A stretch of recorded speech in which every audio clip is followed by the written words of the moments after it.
从校园到婚姻，我和萧剑木相伴相随，朋友们都说我们是天生一对。可就在我攥着孕检报告，满心欢喜地想要告诉萧剑木这一喜讯时，迎面而来的却是毫不留情的一巴掌。昔日的爱人用憎恶的眼神看着我，阮桃雨，你就是个满口谎言的骗子。大家好，开始今天的分享之前，希望你能给人间烟火点个订阅，我将会分享更多优质的内容。我捂着红肿的脸颊跌倒在地，愕然看着突然发难的萧剑木，惶惶无措。别装了，阮桃雨。萧剑木涩然开口，他的喉结滚动，像是下了莫大的决心。我什么都知道了，还是说你打算在我面前演到底？我演什么了？萧剑木，你能不能不要发疯？我的一腔委屈化作愤怒，眼泪随着质问一起奔涌而出。到现在了，居然还在装傻。萧剑木扯了扯嘴角，露出个比哭还难看的笑。见我丝毫没有悔过的样子，他垂下睫羽，一张半隐在黑暗里的面容晦涩不明。我什么都知道了，我现在喜欢你，爱你，也只是因为你的操控罢了。你从来没有爱过我。苦笑一声，他猛地冲上前，抬起脚狠狠碾在我的手指上。我变成现在这样，都是拜你所赐，你也应该付出代价了。十指连心，手指被冷硬的鞋底狠狠压过，我痛得冷汗直流，整个人蜷缩成一团，生理性的泪水划过脸颊。萧剑木将我的痛苦尽收眼底，神情中带上一丝大仇得报的快意。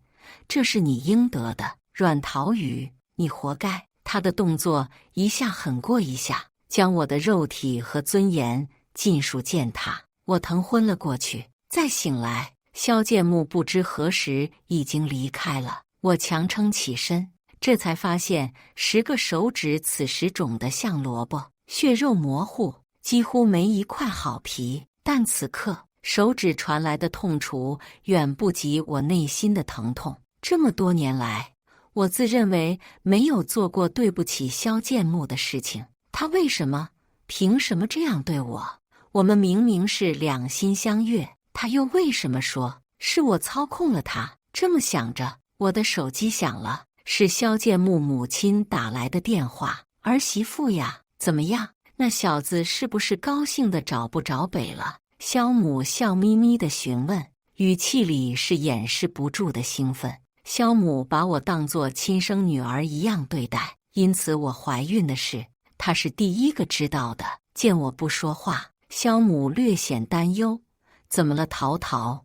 我家那混账惹你不高兴了？没有呢，妈，我还没告诉他。我不忍心让萧母伤心，抹掉眼泪，强打起精神敷衍他。萧母的热情叫我难以招架，忍着委屈应付完他。我身心俱疲，简单处理完伤口，我仰倒在沙发上，长长出了一口气。相处这么多年，这是萧剑木第一次对我动手。喝了口水，压下嘴里泛起的腥甜。我蜷起手指，抱着自己安慰，内心怀着微弱的期望，也许只是误会，解开了就好了，说服自己忍下心中的悲痛。我合上了眼，我想等明天一定要找萧剑木说个清楚。于是在第二天，我特地抽出时间，在午休时来到了萧剑木的公司楼下。可在楼下左等右等，就是等不到人。好心的前台给我指明了方向，说他向公司附近那家西餐厅去了。我道过谢后起身便走，因此错过了前台小姐姐眼里闪过的那丝怜悯。远远的，我透过餐厅透明的玻璃，看见了萧剑木，他的脸上挂着和煦的笑容，与昨晚质问我时的暴力模样天差地别。这才是我熟悉的萧剑木。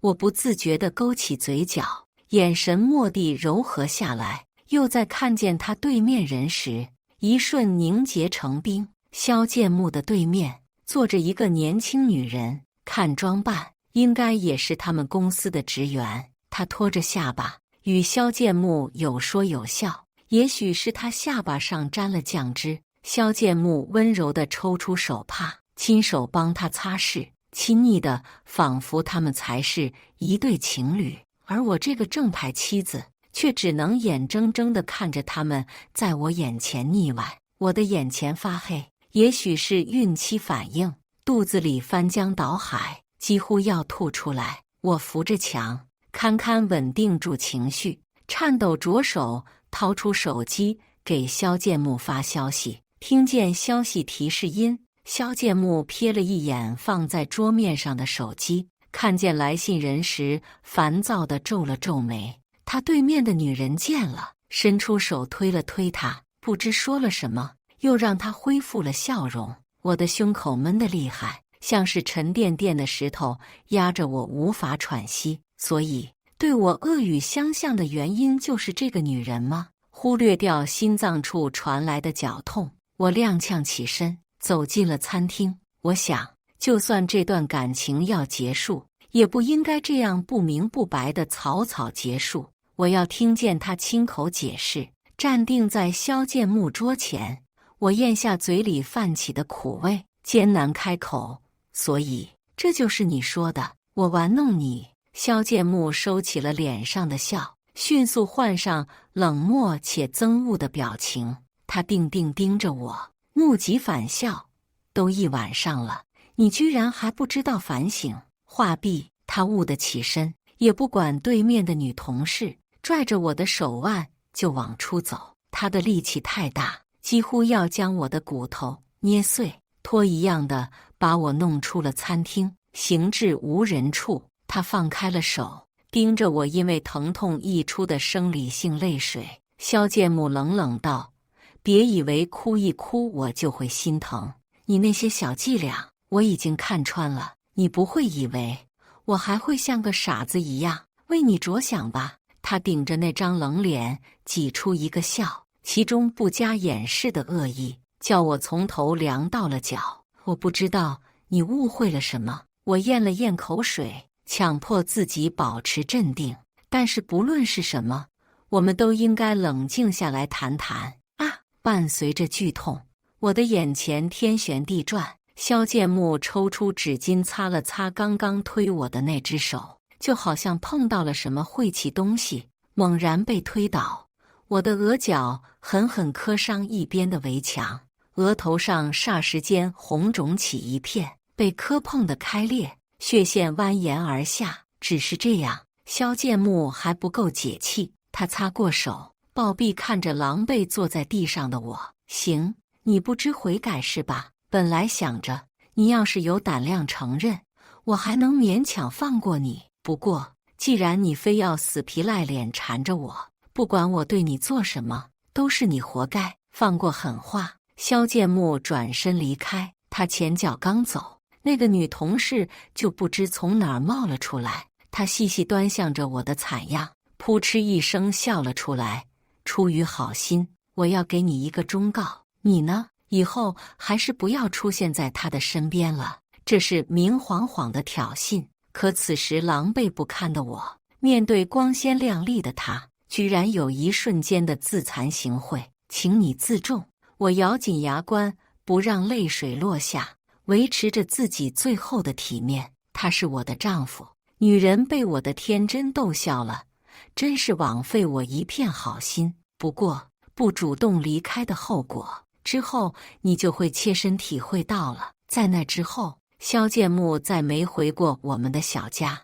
我一连精神恍惚了好几天，难以置信昔日恋人居然对我反目成仇。最重要的是，此时此刻我的肚子里还怀着一个小生命，手掌抚上小腹，这个承载了我和萧剑木爱情的结晶，此刻竟成了我最后的期望。想知道为什么萧剑木那么恨你吗？想的话，明天下午2点到这里来。陌生的电话号码发来了讯息，图片上是一家咖啡店的招牌，许是怕我不去，他紧接着又发来一张照片，图片里衣衫不整的女人靠在萧剑木怀里，纤纤玉指按在他胸前。我认出来了，正是那天的女同事，就像是被无形的大手扼住了咽喉。我几乎窒息，维系了多天的情绪被摧垮，再次汹涌将我淹没。颤抖着手回复过消息，我按时赴了约。你好呀，我是汤映蓉。汤映蓉好整以暇地欣赏我红肿的眼眶，呷了一口咖啡。不用自我介绍了，你的一切我都知道。他的语气带着一种异样的熟人，听得我直起鸡皮疙瘩。我皱着眉，对这个恬不知耻的小三没有半分好感。你调查过我，我才没有那么肤浅。汤映蓉摆了摆手，神色莫名狂热。我知道你叫阮桃雨，和萧剑木青梅竹马。除此之外，你最喜欢的甜品是开心果千层，最喜欢的颜色是蓝色。他滔滔不绝，把那些我都没注意的小细节说了个遍。末了，他直勾勾盯着我的眼睛，咯咯笑出了声。对了，你现在肚子里还有一个孩子，对吧？毛骨悚然，我不自觉往后靠了靠，远离不安的源头。汤映蓉也不恼，别害怕呀，一会儿还要你帮我个小忙呢。话音刚落，汤映蓉拉起我的手，一把握上滚烫的杯子。我痛呼一声，拼命挣扎，可汤映蓉力气大得出奇，死死按住我不放。就在我几乎要承受不住的时候，汤映蓉突兀地松了手，我下意识把手里的杯子往前一推，杯子里咖啡液尽数泼洒在汤映蓉的前襟。你在做什么？一声暴喝自我身后响起，萧剑木目眦欲裂，他狠狠剜我一眼，将汤映蓉搂在怀里仔细检查。汤映蓉柔弱无骨地依偎在他怀里，委屈告状。我只是觉得那天让桃桃姐误会了，想和她解释清楚，谁知道姐姐一上来就骂我是贱人。嗨，魏静的话里暗示意味十足，萧剑木哪里还不明白？他暴力地抓起另一只杯子，兜头泼了我满身。我尖叫一声，裸露在外的皮肤被烫得通红，隐隐还冒着白烟。我没有辩解的话还没说完，杯子在我脚边炸开，飞散的瓷片在我脚踝划出一道道血痕。我亲眼看见的，还能有假？阮桃雨，你真是比我想象的还要恶毒。萧剑木的声音像是淬了毒，恨不得将我剥皮抽筋。他的拳头攥紧又松开，顾及到是在公共场合，没法对我动手，只能用眼神凌迟我。没关系的，桃桃姐一定不是故意的，她只是太喜欢你了。汤映蓉的声音恰到好处地响起，隐忍下委屈，却又故作坚强的模样，我见犹怜。萧剑木几乎要被他眼眶里要落不落的泪水刺激到失去理智，于是在搂着他离开时，借机对着我狠狠一撞。他故意压低的声音传进我耳朵里：你这个毒妇，迟早会遭到报应。顶着一身咖啡渍，迎着路人讶异的眼光，我狼狈地拖着疲惫的身躯独自回了家。刚到家，我就收到了汤映蓉的消息，谢谢姐姐啦，嘻嘻，要不是你，萧剑木还不会对我这么关心呢。他洋洋得意地向我炫耀从我手中夺取的幸福，躲在屏幕后咀嚼我的痛苦取乐，好像是觉得这种程度还不够。他继续刺激我们两个正式交往了。姐姐，你现在才是小三哦。汤映蓉发来一张二人双手交握的图片，高高在上的施舍我。既然你已经出局了，那我就告诉你，萧剑木仇视你的真正原因吧。于是，接下来我听到了令我至今无法接受的荒谬故事。汤映蓉声称我们所生活的世界是一本小说，而我和萧剑木是女主角和男主角。按照正常发展，我会生下这个孩子，我们未来的生活会如同过去的那些岁月一样幸福，直到我们双双白头。可坏就坏在，出了汤应荣这么个变数。他说他是这本书的作者，当萧剑木只是一段为他服务的文字，他尚且难以抑制喜爱，更何况现在活生生的人就站在他面前。于是他佯装惶惶无措，以求助者的姿态找到了萧剑木。当然，他交代给萧剑木的是截然不同的故事。这样荒唐的事，萧剑木自然不信，只觉得他是得了失心疯。可就如同多我说的那些一样，他对萧剑木的一切了如指掌。在渐渐取得信任后，汤应荣开始了他的表演。他忧心忡忡，一副于心不忍的样子。当萧剑木忍耐不住好奇心询问时，鱼上钩了。汤应荣在萧剑木再三追问下告诉了他，我是这本小说的女主角，她的人生全由我掌控，只因为我选定了她做男主角，她的人生只能按照我喜欢的轨迹行驶，像是高高飞在天上的风筝，自以为拥有广阔天地，却逃不出那一根细线的掌控。于是萧剑木细思极恐，想起他因为练习钢琴无法陪伴我的那个假期，在冷落我不久后，他就意外出了事故，伤了手指，无法再弹琴。结合汤应荣的说辞，萧剑木越想越觉得，这都是我改变了他应有的人生。他看似自由，自己的爱好却因为不合我心意被无情剥夺，这只是其中一点，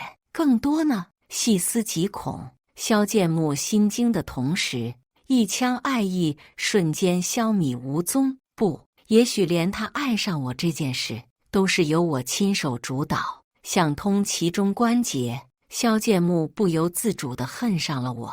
所以我告诉他，只要离开你，脱离故事线，就能做回他自己。这个傻子居然还真的信了，真可爱。了解过前因后果，我觉得简直荒谬到好笑。且不说那次意外时，我正在和父母外出旅游，时隔多年，兜兜转转这口锅居然能扣到我头上。操控他人这件事更是离谱至极，当局者迷。只有被困在精心设计陷阱中的萧剑木被骗得团团转。20多年的感情抵不过一个漏洞百出的谎言。我的内心堵得慌，手指轻点，将这些荒唐的言论录音包打包发给了萧剑木。萧剑木回复得很快，但内容却让我如坠冰窖。为了陷害我的女朋友，你居然还费尽心思来编造这么一段对话，还真叫汤应荣说对了，你果然这么做了，真好笑啊！阮桃雨发现我不受你的操控，慌了。你在祸害无辜人的时候，就应该想到会有今天。萧剑木对我极尽羞辱，完全不顾及我们过往的感情，用尽了最恶毒的词语，仿佛我是他的生死仇人。无论我如何解释，回应我的只有刺骨的恶意，深深的无力感席卷我的全身。我知道他的性格，在认定的事情上格外倔强。汤应荣的谎言先入为主，现在无论我说什么，萧剑木都只会觉得是我想把他拉回既定轨道。对于我这个偷走了他原本未来和自由的小偷，他理所当然的痛恨。因此，之前每一个在选择中被抛弃的选项，在他脑海中化作无数可能，最终变成给我判刑的一条条铁证。而汤应荣趁虚而入，成了他新的感情依托。他甚至托人给我带来一纸离婚协议书，警告我不要再耍小聪明。你如果识相，就乖乖签字；如果不签，我也有的是耐心陪你耗着，后果你自己知道。看着薄薄的纸张，我想我们似乎真的没有挽回的机会了。但过往的甜蜜历历在目。我实在动不了笔签字，一连消沉几天。就在我几乎心如死灰之际，萧剑木难得主动联系上我，发来一家餐厅的地址。我欣喜若狂，匆匆收拾好自己，见到的却是亲密吻在一处的萧剑木和汤映蓉，像是为了刺激我，二人吻得几乎要拉丝。一吻结束，汤映蓉满面潮红，理了理略显凌乱的头发，对着我羞涩一笑。我想着，之前姐姐好像对我有不少误会，也是时候说开了。她用手肘碰了碰一脸不情愿的萧剑木，笑容甜蜜：“你说是吧，老公？之前的事情我已经不介意了，你也别老是板着个脸。我相信姐姐会祝福我们的。”萧剑木看在汤映蓉的面子上，啧了一声，跟我搭话，也就是容容大度，还愿意原谅你。行了，吃完这顿饭，你也该死心了，以后少在我们面前晃悠。他们亲昵的姿态刺痛了我的眼睛，我敛下目光，忍住酸涩低低应是。席间，两人打得火热，萧剑木夹菜，汤映蓉调笑，而我独自坐在一处，完全被忽视。房间里的氛围仿佛被无形的墙隔开。吃到一半，汤映蓉的余光瞥到了我，忽而眼唇一笑：“亲爱的，我渴了。刚才来的时候，我看见街对面有家奶茶店，你给我买一杯奶茶好不好？”萧剑木无奈地刮了刮他的鼻尖，起身出门。临走前，他还特地警告我：“我不在，你可别欺负蓉蓉。”可我不招惹汤映蓉，不代表他不会来招惹我。听着萧剑木的脚步声渐远，汤映蓉拄着下巴，饶有兴致地看向我：“好可怜哦，看起来要哭了一样。”我抿了抿唇，没答话。汤映蓉贴近过来，鼻尖几乎要戳到我脸上：“多亏了你那些截图，亲爱的更信任我了。话说回来，姐姐帮了我这么多次，我还没能送上谢礼呢。”他的目光舔过我的脸颊，一路向下，直到我微微隆起的小腹，恶意如有实质。既然分开了，前任的东西就不应该留着了。察觉到他的意图，我猛然起身，捂着自己的肚子后退：“你要干什么？离我远一点！”姐姐还是一如既往的不领情呢。汤映蓉痴痴笑了，她早有准备，尖细的高跟鞋登上我小腹。不过没关系，之后你会感谢我的。尖锐的疼痛让我瞬间失去了意识，整个人狠狠砸到地上。腹部的异样让我惊恐地意识到，那条小生命正在消逝。温热的液体自胯下汩汩流出，很快浸湿了裤子。而罪魁祸首正高高在上地欣赏我的丑态，庆祝他的最后一个阻碍终被扫除。听到门把手拧动的声音，汤映蓉迅速换上一副梨花带雨的姿态，她浑身颤抖，哭着扑进刚进门的萧剑木怀里。萧剑木不明所以，视线扫过躺在地上的我，瞳孔瞬间紧缩。他下意识地丢下手里的奶茶，想要过来扶我，可汤映蓉开口了：“我什么都没做。”他突然就倒在地上，还出血了。紧接着，他抬起一双泪眼，就连鼻尖都委屈得发红。“姐姐是不是还在怨我抢走了你？可是感情这种事也不能强求啊！”强求二字换回了萧剑木的理智。他终于又想起我是个以爱为名强行捆绑他的贱人。他的目光骤然冷了下来，声音里夹杂着怒气：“别装了，软桃鱼，栽赃陷害的把戏玩过2次还不够吗？”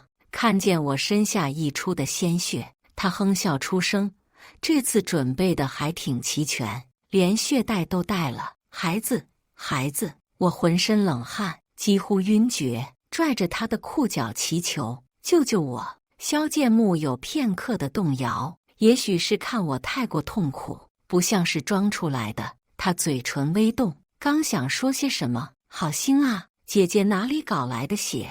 该不会是鸡血吧？汤应荣适时开口，他蹙着眉，掩住鼻子，哭红的眼位像是带了小钩子，味道这么大，我都要以为是真的了。于是萧剑木刚生出的那点担忧，顷刻消失不见了。知道你不要脸，没想到你居然不要脸到这种程度。你是觉得假装有了我的孩子就能继续恬不知耻地黏着我，还是说你以为这样就能让我和蓉蓉分开？话毕，他踢开了我求救的手，任由我仰躺在地面。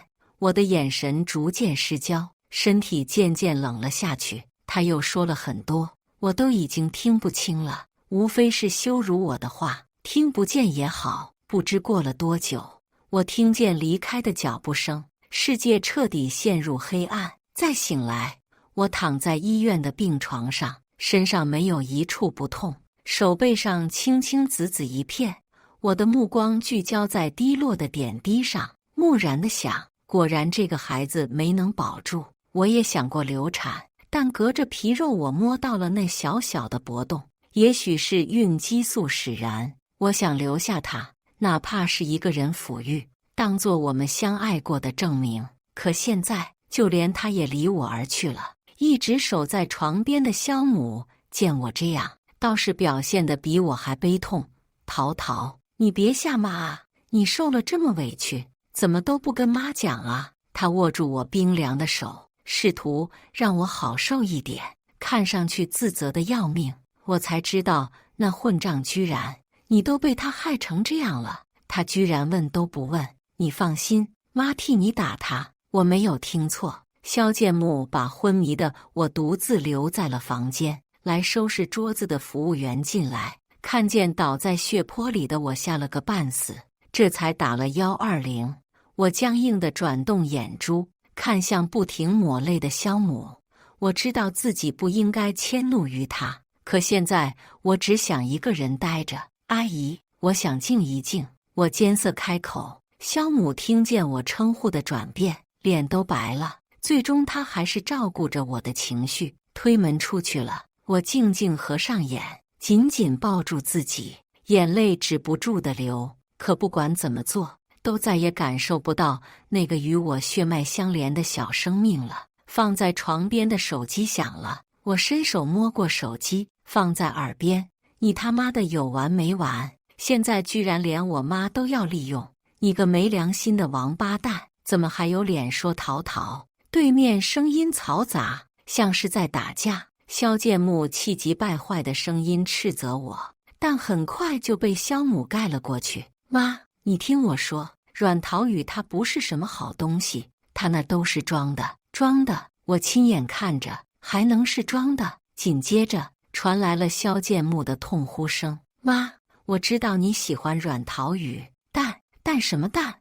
我看你就是被那个狐狸精灌了迷魂汤，现在连你妈的话都不听了。你现在马上去医院给淘淘道歉。咚的一声，重物坠地，萧母的声音尽数化作痛苦的呻吟。萧剑木被纠缠得气喘吁吁，站在了原地。而手机这头的我，前所未有的冷静。不需要道歉了，萧剑木，恭喜你如愿了，我以后不会再出现在你面前了。才注意到电话还没挂断，萧剑木没好气地怒斥我：你最好说到做到。我没心思管他说了什么，扶着床栏起了身。刚刚流过产，我的身体分外沉重，可我现在更想马上离开这个伤心的。用微信提交了辞职申请，委托好友帮忙收拾了屋子里的东西。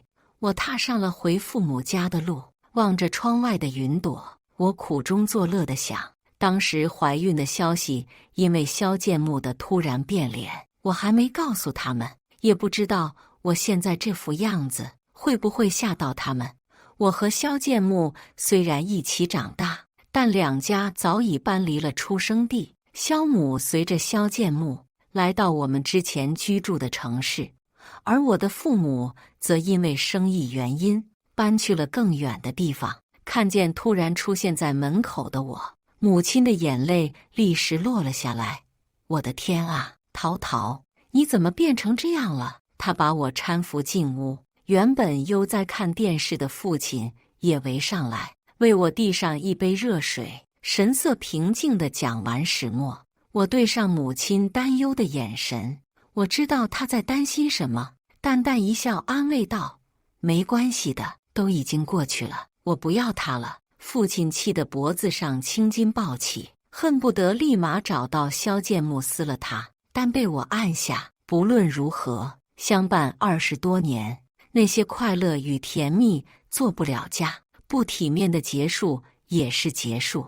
我不愿为这件事再浪费一丝心神。父母虽然愤愤难平，但选择尊重我的意见。考虑到我刚刚流产伤了身体，母亲起身转向厨房，冰箱里还有只鸡，我去给淘淘煲个汤。老公，你也别闲着，去看看房间要不要打扫。看着为我忙前忙后的二人，我的心里涌出一丝暖流。可萧剑木那边就没有这么好过了。那通电话结束后，萧剑木心神不宁了好几天，萧母把他纠缠烦了，被推倒在地，所幸没有受伤。但从那之后，萧母对他再没有过好脸色，更是极力反对他和汤映蓉在一起。他知道都是因为阮桃雨女主的身份在作怪，要不然母亲怎么会对待他比自己这个亲生儿子还好？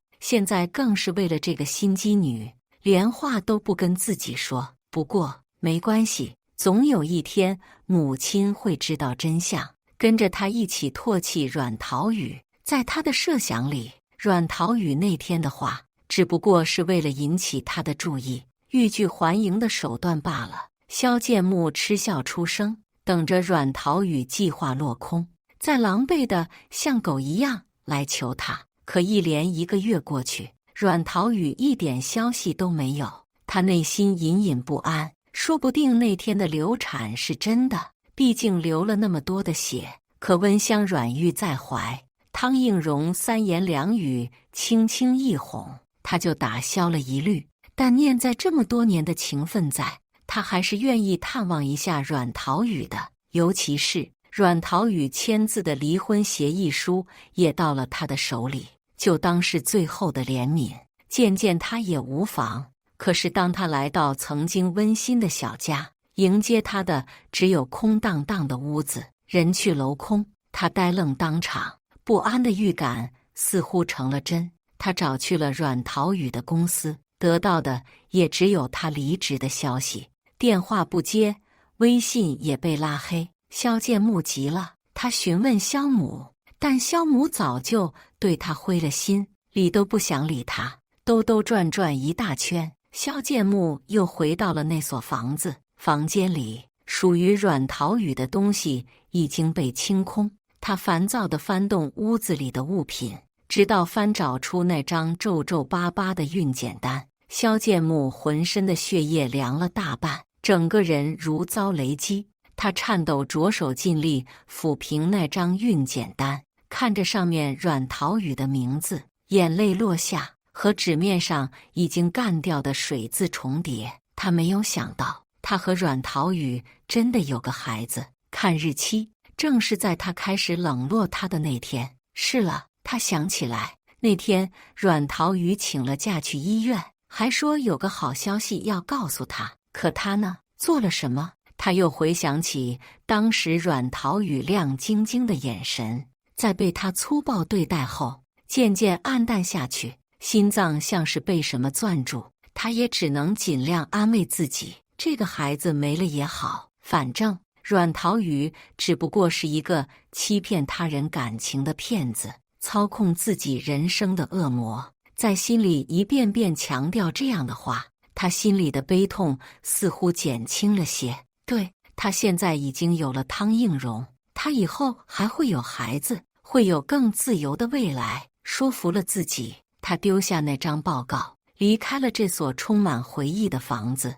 汤映蓉把他这一段时间的心不在焉都看在眼里，但并未在意。现在唯一的竞争对手已经被除去，那个碍事的孩子也死了，那么他作为最大得利者，何该享受他的战利品？他想，既然自己现在已经取而代之，成了新的女主，那属于女主的东西也应当都属于她。她将会拥有一个完美的爱人，就像故事里写的那样，两个人会按部就班的结婚生子，二人幸终。于是他十分大度，允许萧剑木跟过去的感情道别。只是这种悠然没能维持多久，萧剑木发呆的次数越来越多，甚至开始不分场合的看着他叫出阮桃雨的名字。次数多了，汤映蓉也恼了。没有一个女人能够容忍自己的爱人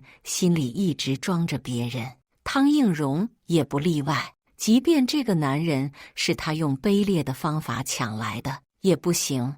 二人爆发了激烈的争吵，以萧剑木道歉结束。可好了没几天，萧剑木又开始神情恍惚，郁郁寡欢。于是两个人在吵再改，永无休止。可吵架带来的效力随着次数增多而渐弱，萧剑木似乎也对他失去了耐心，面对他时也不似以往温柔。一个人爱着你的时候是能感受得到的，不爱也是。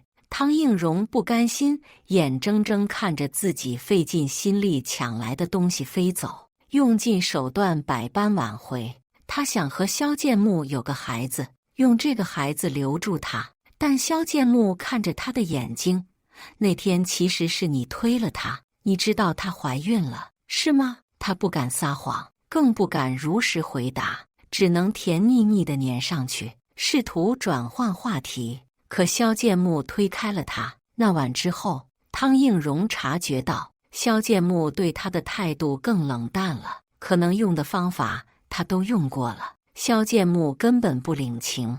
看向他的眼神一日比一日淡漠，他气得几近发狂，后悔自己当时为什么要把男女主的感情写得这样好。他开始嫉妒阮桃雨，在他眼里，这个女人普通得很，只不过是为了与自己理想男主相配的造物罢了。现在居然胆敢搅和自己的感情，可现在又有什么办法？剧情被他自己亲手扭曲，他现在找不到阮桃雨，更挽不回萧剑木的心。精神崩溃的汤映蓉在一次争吵中，终于口不择言地说出了那句话：萧剑木，你是我塑造出的角色，为什么不能只爱我？萧剑木的脑袋宕机当场，久久没能消化这句话。真相败露，自己也竹篮打水一场空。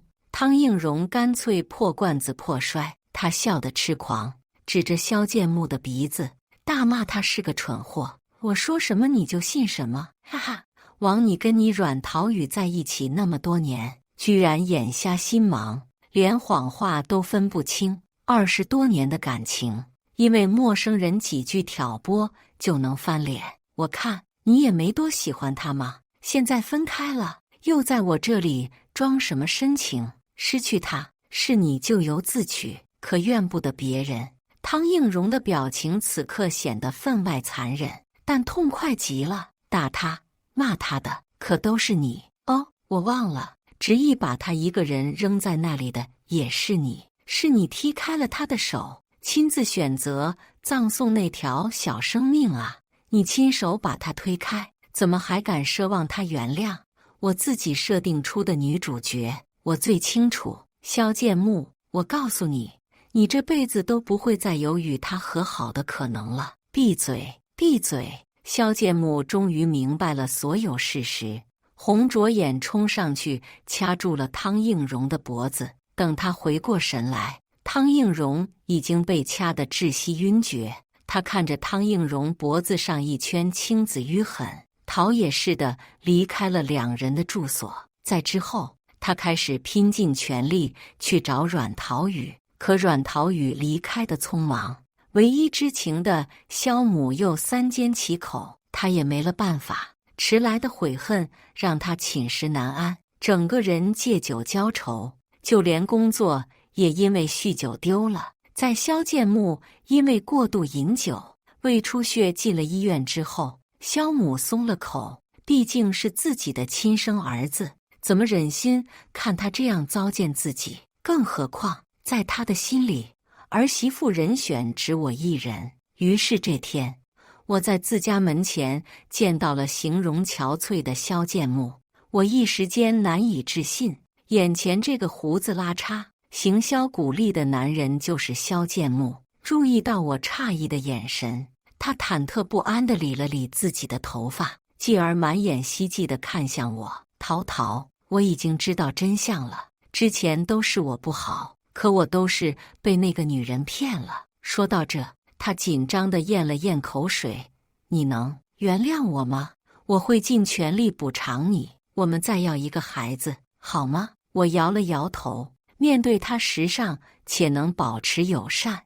不可以，萧剑木，也许你觉得道歉就能得到原谅，可你也知道，我们之间横着一条人命。他的神情一寸寸灰败下去，可仍旧不死心，还想说些什么，被我父亲冲出来一条肘掀翻。你个王八犊子，还敢舞到我眼前！我女儿心善，说不和你计较，但我可不是。萧剑木被打得狼狈逃窜，挨着打也没忘记跟我表决心。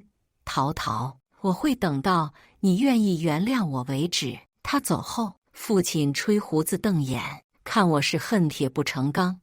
你就是心太软，刚才怎么不跟我一起打他？我笑而不语，感受着小老头无声的关护。萧剑木说到做到，我总能看见他出现在我家门口，打不还手，骂不还口，态度很好，但咬死了不走。自此，门边经常出现一些附着道歉信的礼物，有时是花束，有时是补品。花束被父亲扔了，补品被母亲撕了道歉信，做好给我吃。用他们的话来说，萧剑木之前那么过分，吃他的是应该的，但总这么下去也不是个办法。开门时，我拉住了慌忙躲避的萧剑木，我们谈谈。放心吧，我父母没在家。我把人请进屋里，倒上一杯热茶。萧剑木局促地搓着手，站也不是，坐也不是，只直勾勾盯着我，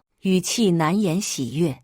陶陶，你有什么想对我说的？他大概以为我要原谅他，与他重修旧好，可事实注定叫他失望。你以后别再来了。我在他对侧的沙发坐下，悠悠开口，如果你只是想要我原谅你，那我可以告诉你，我现在已经原谅你了，真的。那我们，萧剑木几乎要跳起来，他的嘴角刚刚扬起，就被我接下来的话击个粉碎。但是我也不会再爱你，让我想想，看在你母亲的面子上，大概可以当作普通朋友来看待吧。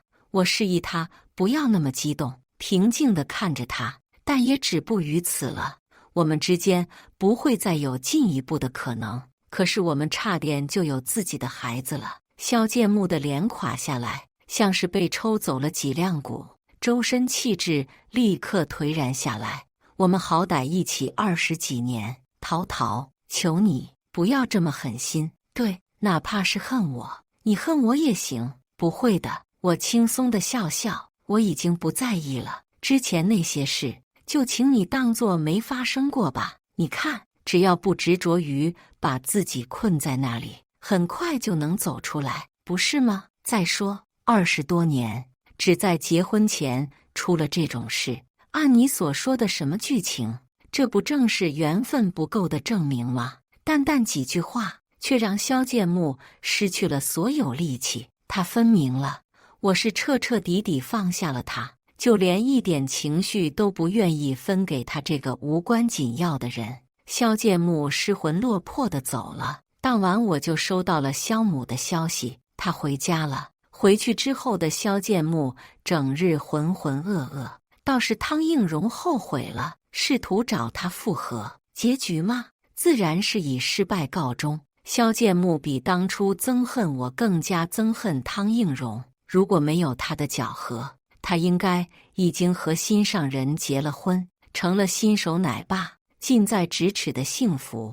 因为这个女人的一己私欲破碎，萧剑木还没有傻到为了不值得的人搭上自己的后半生，但这口恶气堵在胸口，不得不出，所以他假意逢迎，答应了汤应荣的请求。两个人在一起后，萧剑木的状态肉眼可见的渐渐变好，他似乎又变成了汤应荣眼里那个闪闪发光的完美男主角。这样的萧剑木勾得汤应荣如痴如醉，一颗心挂在他身上，就像之前的事情从未发生过。恩爱甜蜜数月，汤应荣提出结婚，他一脸满足，拖了拖自己并不显怀的肚子，向萧剑木宣告喜讯，她怀孕了。萧剑木并不意外，甚至早有期待。在接下来的4个月里，萧剑木可谓是尽心尽力，事无巨细地照顾她，饮食上营养均衡，吃穿用度上挑贵的来，哪怕是吃饭也会晾凉到合适的温度再喂给她。汤应荣被宠得几乎无法自理，非常受用。他不止一次地在心里庆幸，没有贸贸然放弃萧剑木，真是太好了。他被养得整个人容光焕发，除了高高隆起的肚子，看起来甚至比怀孕前还滋润。